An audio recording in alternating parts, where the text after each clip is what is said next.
চালাদেরও দোষ আছে, সিন চালার দোষ আছে, হুন্ডা চালার দোষ আছে। যে কেউ ধৈর্য সহ্য করে না, তো এর লেগে আমরা হয় বেশি। বড় গাড়িরা তো আছেই, এরা তো একটু করে নামায় ঠামায় এই করে রিক্সাওয়ালা তো শিক্ষিত কম, অনেকেই নিয়ম নীতি বোঝে না, দেখা গেছে সিঙ্গেল দিচ্ছে ঢুকাই দিচ্ছে, এই জন্য লেগে। আর হুন্ডালারা তো শিক্ষিত বেশি, এরা ফুটপাথ দিয়ে উঠে যায়, সিন চালারা মন ইচ্ছা মতন বড় গাড়িরা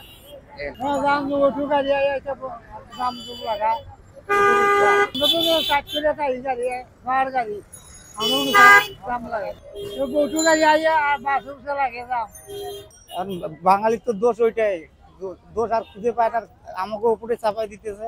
বেশিরভাগ অটো গুলাই সমস্যা করতেছে, এরাই ফাঁক ফুক পাইলে ঢুকাই দিতেছে একবারে রাস্তা ব্লক। তাহলে কেমনে কি হইব? ওরাই আমাদের দিতেছে। পায়ের রিক্সার অভিযোগ কেউ দেয় না। আরো শুনেন, পায়ের রিক্সার কোনো অভিযোগ নাই।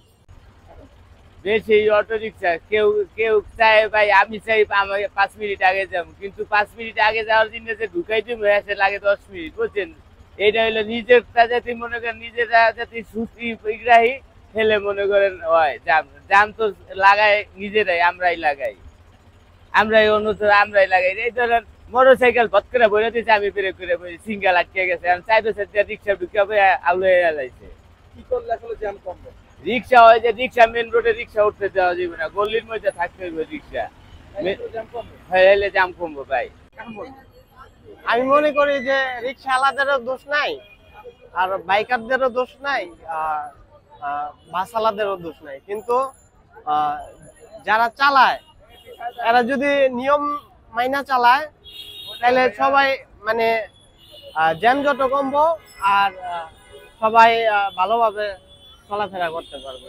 আমি মনে করি যে আপনার মানে ওরকম বুঝটা যারা চালায় ওদের ভিতরে নায়িকা, যারা গাড়ি চালায় বা রিক্সা চালায় এই বুঝটা নায়িকা যে আমার এক লেনে চলতে হইব কিংবা নিয়ম মাইনা চলতে হইব, মানে এগুলা ড্রাইভাররা কেউই ভালোভাবে বুঝে না। জ্যাম কমানোর জন্য এটা সবাই সতর্ক থাকতে হইব, যে যেভাবে